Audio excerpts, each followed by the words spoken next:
मैं डॉक्टर शिखा अग्रवाल, राजकीय महाविद्यालय सुजानगढ़, बी पार्ट थर्ड की आज की क्लास में हम पढ़ेंगे संयुक्त राज्य अमेरिका की विदेश नीति। हमने अपनी पिछली क्लासेस में अमेरिका की विदेश नीति का निर्माण किस तरह से हुआ, उसके आधारभूत तत्व क्या हैं, ये हमने पढ़ा था कि वहाँ की भौगोलिक स्थिति, प्राकृतिक संसाधन, मानवीय स्रोत, उसकी गृह नीति और उसके जो संवैधानिक तरीके हैं, जो संविधान में नियम दिए हुए हैं, उसके आधार पर वहाँ की विदेश नीति का निर्माण हुआ है। हमने इसके उद्देश्य भी देखे थे और उन उद्देश्यों में हमने देखा था कि जैसे हर एक देश की विदेश नीति राष्ट्रीय हित से संचालित होती है और उसमें राष्ट्रीय सुरक्षा एक बहुत महत्वपूर्ण तत्व होता है, वैसे ही अमेरिकी विदेश नीति का उद्देश्य भी अपनी सुरक्षा को बनाए रखना, अपने देश की जो प्रजातंत्र है उसकी रक्षा करना, और इसके साथ साथ क्योंकि अमेरिका विश्व में प्रभाव अपना बनाना चाहता था शुरू से ही, इसलिए वो ये चाहता था कि किसी और बड़ी शक्ति को उभरने से रोका जा सके। तो अमेरिकी विदेश नीति की निर्माण के तत्व और उद्देश्य हम लोग पढ़ चुके हैं। आज हम लोग पढ़ेंगे अमेरिकी विदेश नीति की विशेषताएं। द्वितीय विश्व युद्ध के बाद अमेरिका की जो विदेश नीति है उसके बारे में हम लोग पढ़ेंगे, क्योंकि उससे पूर्व अमेरिका की जो विदेश नीति है वो लगभग अलगाव की नीति रही है। प्रथम विश्व युद्ध के बाद अमेरिका ने अपने आप को विश्व से पृथक रखा, लेकिन द्वितीय विश्व युद्ध के बाद परिस्थितियों में बहुत बड़ा परिवर्तन आया और इसलिए अमेरिकी विदेश नीति में भी परिवर्तन आया। जो प्रमुख इसकी विशेषताएं हैं उसमें सबसे पहली बात आती है साम्यवाद के अवरोध की नीति या साम्यवाद को खत्म करने की नीति। जैसा कि हम पहले भी पढ़ चुके हैं कि द्वितीय विश्व युद्ध के दौरान सोवियत संघ और अमेरिका ने मित्र राष्ट्रों के रूप में मिलकर के इस युद्ध को लड़ा था, लेकिन द्वितीय विश्व युद्ध के दौरान ही अविश्वास और विभिन्न अन्य मुद्दों को लेकर के दोनों के बीच काफ़ी मतभेद हो गया और द्वितीय विश्व युद्ध के बाद सोवियत संघ ने साम्यवाद का प्रसार विश्व में करना शुरू कर दिया और विभिन्न जो देश हैं उनको अपने प्रभाव में लाने की कोशिश शुरू कर दी।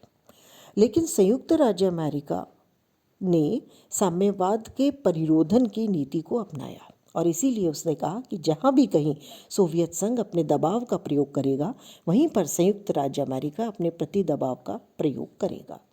जैसा कि जॉर्ज अर्ल ने कहा, सोवियत संघ नाजी खतरे से भी बड़ा खतरा है और इसके लिए अमेरिकी विदेश नीति ने द्विपक्षीय और बहुपक्षीय सुरक्षा संधियां की, सैनिक संगठन बनाए, विदेशों में सैनिक अड्डों की स्थापना की, शस्त्रों की होड़ शुरू कर दी और इन सब के माध्यम से साम्यवाद को रोकने की कोशिश उसने शुरू कर दी। दूसरी जो महत्वपूर्ण विशेषता सामने आती है वो है सैनिक संधियों की नीति। द्वितीय विश्व युद्ध के बाद संयुक्त राज्य अमेरिका ने साम्यवाद को रोकने के लिए सैनिक संधियों का निर्माण शुरू किया, जिसके माध्यम से जहां विभिन्न देशों को सहायताएं देनी शुरू की, वहीं पर अपना प्रभाव बढ़ाना भी शुरू कर दिया। लैटिन अमेरिकी राज्यों के साथ 1947 में अमेरिका ने रियो संधि पर हस्ताक्षर किए। आज इस संधि का जो व्यवहारिक रूप है वो अमेरिकी राज्यों का संगठन यानी OAS है। 4 अप्रैल 1949 को अमेरिका ने पश्चिमी यूरोप के कुछ देशों के साथ नाटो संधि पर हस्ताक्षर किए। दक्षिण पूर्वी एशिया और दक्षिण पश्चिमी प्रशांत महासागर क्षेत्र को साम्यवाद के प्रभाव से बचाने के लिए 1957 में मनीला संधि, जिसको हम लोग सीटो संधि भी कहते हैं, वो की। 1951 में ऑस्ट्रेलिया, न्यूजीलैंड और अमेरिका ने एंजस समझौते पर हस्ताक्षर किया। अमेरिका ने जापान, ताइवान और पाकिस्तान के साथ भी द्विपक्षीय संधियां की ताकि इस क्षेत्र में न केवल वो हथियारों की सप्लाई कर सके बल्कि इस क्षेत्र को साम्यवाद के प्रभाव से बचा सके। इसके अलावा यूरोपीय राष्ट्रों की सैनिक शक्ति को बढ़ाने के लिए 25 जुलाई 1949 को पारस्परिक प्रतिरक्षा कार्यक्रम शुरू किया गया, जिसके माध्यम से 1951 में पारस्परिक सहायता सुरक्षा कानून बना। शीत युद्ध के बाद भी अमेरिका ने नाटो के विस्तार के लिए इसमें पूर्वी यूरोप के 3 प्रमुख देश पोलैंड, हंगरी और चेकोस्लोवाकिया को इसमें सम्मिलित कर लिया, क्योंकि ये तीनों ही देश द्वितीय विश्व युद्ध के बाद में सोवियत संघ के प्रभाव क्षेत्र में थे। तीसरी विशेषता है विदेशी आर्थिक सहायता की नीति। विभिन्न देशों को आत्मनिर्भर बनने के लिए तकनीकी सहायताएं देना और साम्यवाद के खतरे से विश्व को बचाना, ये अमेरिकी विदेश नीति का एक महत्वपूर्ण उद्देश्य था। इसके लिए कई तरह की विदेशी सहायता कार्यक्रम अमेरिका ने शुरू किए। पहला है आर्थिक सहायता द्वारा राष्ट्रों को आत्मनिर्भर बनाना, क्योंकि द्वितीय विश्व युद्ध के बाद एशिया, अफ्रीका और लैटिन अमेरिका के बहुत ज़्यादा देश स्वतंत्र हो रहे थे, आंदोलन चला रहे थे स्वतंत्रता के लिए, तो उनको आर्थिक सहायता देकर के आत्मनिर्भर बनाना, ताकि वो साम्यवाद के या सोवियत संघ के दबाव या प्रभाव में आने से बचे रहें। दूसरा है आर्थिक और तकनीकी सहायता देकर साम्यवाद के खतरे को टालना। और तीसरा है आर्थिक और सैनिक सहायता द्वारा विदेशों में पारस्परिक महत्व की सुविधाएं देना, जिसमें आता है सैनिक अड्डे, बंदरगाह आदि उनको उपलब्ध कराना, जिससे वो अपना विकास कर सकें। इसमें द्वितीय विश्व युद्ध के बाद जो प्रमुख कार्यक्रम चलाए गए, आर्थिक और तकनीकी कार्यक्रम, उनको हम लोग देख लेते हैं। पहला है उधार पट्टा कार्यक्रम। इस कार्यक्रम में अमेरिका आर्थिक सहायता दी गई, अमेरिका की तरफ से आर्थिक सहायता दी गई, और जो आर्थिक सहायता जिन देशों को दी गई उसमें ब्रिटेन, फ्रांस, सोवियत संघ और चीन आते हैं। दूसरी जो योजना आर्थिक सहायता की थी उसमें मार्शल योजना। मार्शल योजना के तहत यूरोप के 16 राज्यों को बड़ी मात्रा में 1948 से 1952 तक 20 अरब डॉलर की सहायता दी गई। इसका उद्देश्य था यूरोप के जो देश हैं उनको साम्यवाद के प्रभाव से बचाना। तीसरा जो कार्यक्रम है वो है 4 सूत्रीय कार्यक्रम। इस कार्यक्रम को अमेरिकी राष्ट्रपति ने 20 फरवरी 1949 को प्रस्तुत किया। राष्ट्रपति इस समय थे ट्रूमैन, और इस कार्यक्रम का उद्देश्य था अल्प विकसित राष्ट्रों को अमेरिका की तरफ से तकनीकी सहायताएं उपलब्ध कराना। चौथा कार्यक्रम है अंतर्राष्ट्रीय विकास योजना। 1961 में विदेशी सहायता अधिनियम के अंतर्गत राष्ट्रपति कैनेडी ने इसे शुरू किया, और इस कार्यक्रम में मुख्य रूप से जिन देशों को सहायताएं दी गई वो एशिया के देश थे। और पांचवा है प्रगति के लिए मैत्री। ये योजना लैटिन अमेरिकी राज्यों को विकसित करने के लिए बनाई गई थी, या उनके विकास के लिए आर्थिक और तकनीकी सहायता देने के लिए बनाई गई थी। अगली विशेषता है मानवाधिकारों का समर्थन। अमेरिकी विदेश नीति में विश्व में मानवाधिकारों का समर्थन करने की नीति को भी महत्व दिया गया। अमेरिकी राष्ट्रपति जिमी कार्टर प्रशासन ने मानवाधिकार का जो मुद्दा है उसको अंतर्राष्ट्रीय राजनीति में एक महत्वपूर्ण रूप प्रदान किया, और एक अलग से मानवाधिकार के लिए स्टेट डिपार्टमेंट और ब्यूरो की स्थापना की गई, और जो राजदूत थे उन्हें ये व्यक्तिगत रूप से दायित्व भी दिया गया कि वो इस संबंध में दूसरे देशों में क्या नीति है उसको सही रूप में प्रस्तुत करें। पांचवी विशेषता जो है वो है हस्तक्षेप की नीति। लेकिन ये जो हस्तक्षेप की नीति है ये लोकतंत्र स्थापित करने के नाम पर है।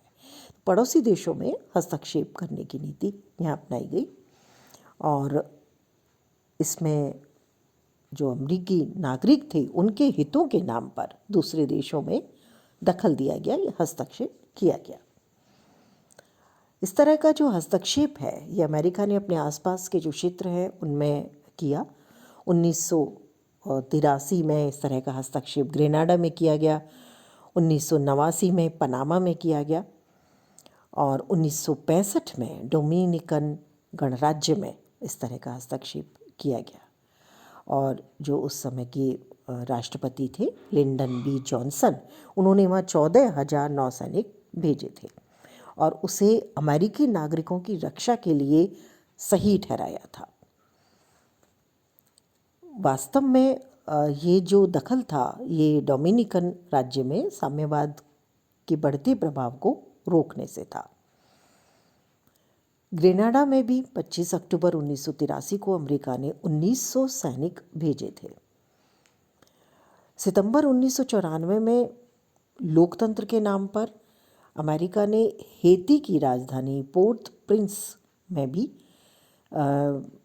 नागरिक विमानतल पर उतारे थे और पहले भी यहाँ वो अपना दखल कर चुका था। तो इस तरह से अमेरिका लगातार अपने खुद के नागरिकों की भलाई के नाम पर दूसरे देशों में हस्तक्षेप कर रहा था।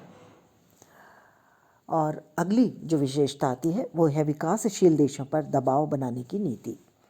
अमेरिका की ये नीति थी कि जो द्वितीय विश्व युद्ध के बाद में राष्ट्र स्वतंत्र हो रहे हैं उनको इस तरह से अपने प्रभाव क्षेत्र में लिया जाए ताकि वे सोवियत संघ की आर्थिक और सैनिक दबाव से दूर रहे। इस तरह का दबाव बनाने की नीति भारत के साथ भी काम में ली गई। जैसे भारत और रूस के बीच क्रायोजेनिक इंजन और उससे संबंधित तकनीक उपलब्ध कराने के बारे में जब समझौता हुआ तो अमेरिका ने MTCR के अंतर्गत पहले बदले की कार्यवाही के रूप में भारत के अंतरिक्ष संगठन इसरो और रूस के संगठन ग्लाबाकांस्या को 2 साल के लिए काली सूची में डाल दिया और फिर रूस पर यह दबाव डाला कि वो भारत से इस समझौते को रद्द करे और अंततः ये रद्द हुआ। अमेरिका की इस नीति से भारतीय रॉकेट टेक्नोलॉजी का जो विकास था वो काफ़ी हद तक अवरुद्ध हुआ। इसी तरह से अमेरिका ने दबाव डाला कि भारत क्यूबा को चावल नहीं बेचे, ईरान को परमाणु रिएक्टर बेचने संबंधी प्रस्ताव पर भी अमल नहीं होने दिया गया, मध्यम दूरी के प्रक्षेपास्त्र अग्नि का परीक्षण भी स्थगित करना पड़ा। इस तरह की नीतियां बना करके अमेरिका निरंतर भारत पर दबाव डालता रहा और ये भी दबाव डाला कि वो परमाणु अप्रसार संधि CTBT पर हस्ताक्षर कर दे। भारत ने जब परमाणु परीक्षण किया तो अमेरिका के राष्ट्रपति क्लिंटन ने तुरंत भारत पर आर्थिक प्रतिबंध लगाने की घोषणा कर दी। अगली विशेषता है एशिया प्रशांत क्षेत्र में विशेष दिलचस्पी। अमेरिका की दिलचस्पी इस क्षेत्र में ज़्यादा इसलिए बढ़ी क्योंकि एशिया प्रशांत क्षेत्र में यूरोपीय साझा बाजार के देश अब अमेरिकी माल और पूंजी के उपयुक्त बाजार नहीं रहे। यूरोप अमेरिका का सहयोगी न होकर प्रतिद्वंदी हो गया। इसलिए इस क्षेत्र में अमेरिका ने बहुत ज़्यादा दिलचस्पी ली और अपनी उपस्थिति बनाए रखने के लिए उसने नवंबर 1993 में अमेरिका के प्रशांत तटवर्ती नगर सिएटल में एशिया प्रशांत आर्थिक सहयोग के 15 सदस्य देशों का शिखर सम्मेलन बुलाया और इस क्षेत्र में उनका कहना था कि आर्थिक विस्फोट हमारे लिए चिंता का विषय है। रोजगार और बाजार दोनों एशिया के देश छीन कर ले जाएंगे, ये अमेरिका को डर था और इसीलिए वो चाहते थे कि एशिया में सैनिक उपस्थिति बनी रहे, क्षेत्रीय नेतृत्व का जो बोझ है वो अमेरिका उठाए और इस तरह से इस क्षेत्र में उन्होंने सहायता देनी शुरू कर दी। आतंकवाद को समर्थन या जो भी राष्ट्र उसको शरण देगा, अमेरिका उसको अपना दुश्मन मानेगा। अगली जो उसकी विदेश नीति की विशेषताएं है, 21 सितंबर 2001 में अमेरिकी कांग्रेस को संबोधित करते हुए राष्ट्रपति जॉर्ज बुश ने संयुक्त राज्य अमेरिका को आतंकवाद के विरुद्ध एक तरह से नेतृत्वकर्ता के रूप में माना।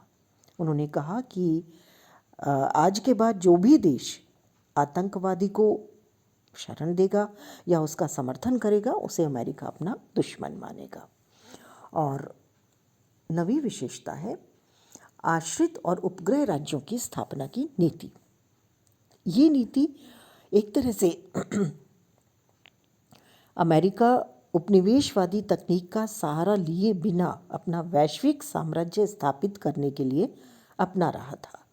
वैश्विक साम्राज्य स्थापित करने के लिए उसने अपने कुछ आश्रित यानी ऐसे राष्ट्र जो उस पर निर्भर हों और उपग्रह जो कि उसकी सहायता से ये आगे बढ़े ऐसे राज्यों की स्थापना और सैनिक हस्तक्षेप की नीति को अपनाया। उसकी इस नीति का उद्देश्य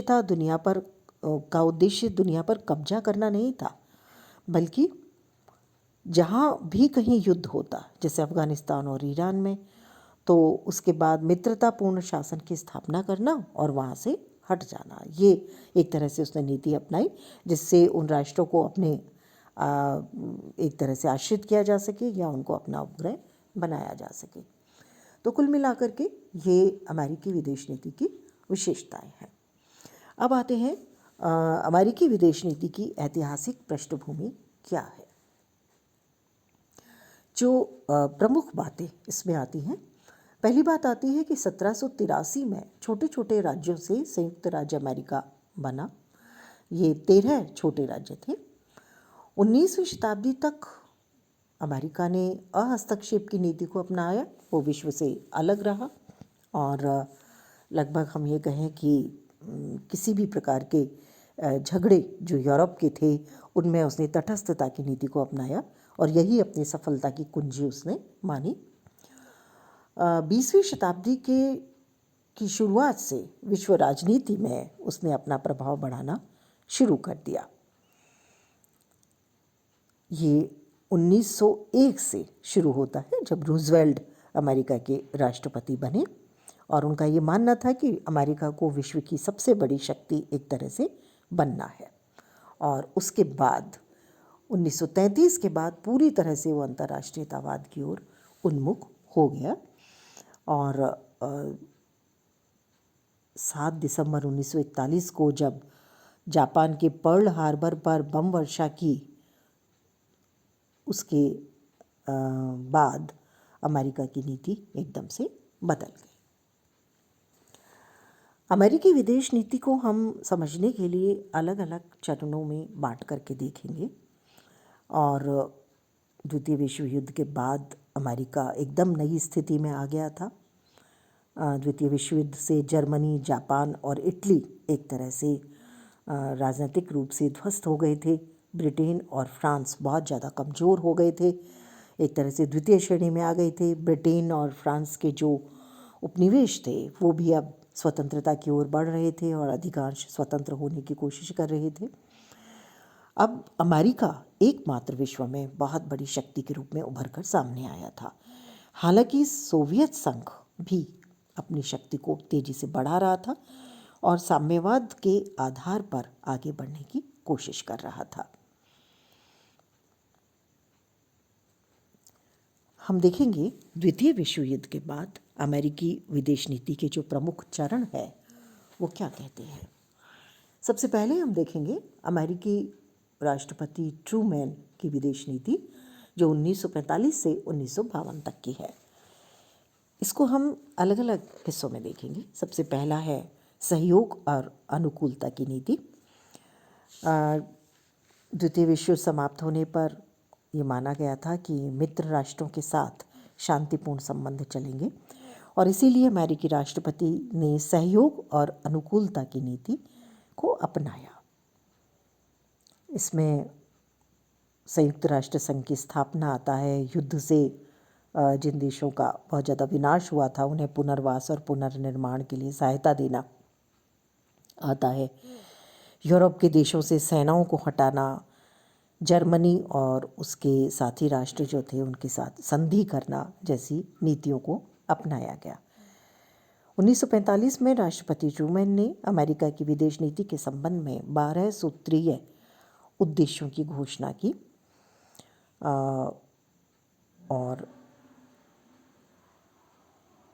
ये माना कि सोवियत संघ उसका कट्टर विरोधी है, प्रतिद्वंद्वी है, क्योंकि दोनों की विचारधाराओं में बहुत ज़्यादा अंतर है और इसलिए उन दोनों के मध्य किसी भी तरह का सहयोग या समझौता संभव नहीं है। ट्रूमैन के जो सलाहकार थे हैरीमैन और जॉर्ज कैनन, उनका मानना था कि मास्को सहयोग और समझौते की नीति को दुर्बलता का लक्ष्य समझता है और यह केवल शक्ति की परवाह करता है, इसलिए उसके विरुद्ध दृढ़ता की नीति अपनाई जानी चाहिए। दूसरी जो नीति अपनाई इसमें वो थी साम्यवाद के अवरोधन की नीति। ये एक बहुत महत्वपूर्ण नीति है जो विदेश नीति का एक आधार लगातार बनी रही। 1946 से के मध्य तक सोवियत संघ की तरफ से अमेरिका काफ़ी हद तक ये मान चुका था कि उसे साम्यवादी प्रसार को रोकना है और इसके लिए उसने विभिन्न प्रकार के उपायों को करना शुरू कर दिया, क्योंकि 1941 में रूसी सेनाओं ने उत्तरी ईरान पर अपना अधिकार कर लिया था और तेल की कंपनियों और उसके बारे में समझौता कर रहा था और इन सब के कारण काफ़ी हद तक सोवियत संघ के जो बढ़ते प्रभाव थे उसको रोकना अमेरिका की विदेश नीति का एक महत्वपूर्ण हिस्सा बन गया। अमेरिकी विदेश सचिव मार्शल ने 1947 में ये परामर्श दिया कि यूनान को भारी सहायता दी जानी चाहिए, क्योंकि यदि यूनान हाथ से निकल गया तो तुर्की साम्यवाद के महायुद्ध में एक अरक्षणीय चौकी बन जाएगा। तो इस तरह से यूनान और टर्की को अमेरिका ने सहायता देना शुरू किया। इसके बाद में तीसरी जो नीति आती है वो है ट्रूमैन सिद्धांत। ये अवरोध का राजनीतिक सिद्धांत था। मध्य पूर्व में यूनान, टर्की और ईरान जैसे देशों को साम्यवादी बनने से रोकने के लिए ट्रूमैन ने आर्थिक सहायता देने की नीति को अपनाया। इसे ट्रूमैन सिद्धांत कहा जाता है। ट्रूमैन सिद्धांत जो है ये एक बहुत महत्वपूर्ण सिद्धांत माना जाता है। इस नीति के तहत ये कहा गया कि जहाँ कहीं भी शांति भंग होगी या शांति भंग करने वाला प्रत्यक्ष या परोक्ष आक्रामक कार्य होगा, उसे अमेरिका की सुरक्षा के लिए एक संकट माना जाएगा और अमेरिका उसे रोकने का पूर्ण प्रयास करेगा। तो एक तरह से इसके माध्यम से अमेरिका पूरे विश्व में जहाँ भी कहीं आक्रमण की स्थिति बनती है या शांति भंग की स्थिति बनती है, वहाँ वो स्वतः ही सहायता करने पहुँचेगा, ऐसा उसने अपनी विदेश नीति का लक्ष्य बना लिया। तो ट्रूमैन सिद्धांत जो था ये 1947 में एक बहुत महत्वपूर्ण सिद्धांत के रूप में आया, जो साम्यवाद के प्रसार के लिए एक तरह से लाया गया था। इस सिद्धांत का प्रभाव हम अपनी अगली क्लास में पढ़ेंगे।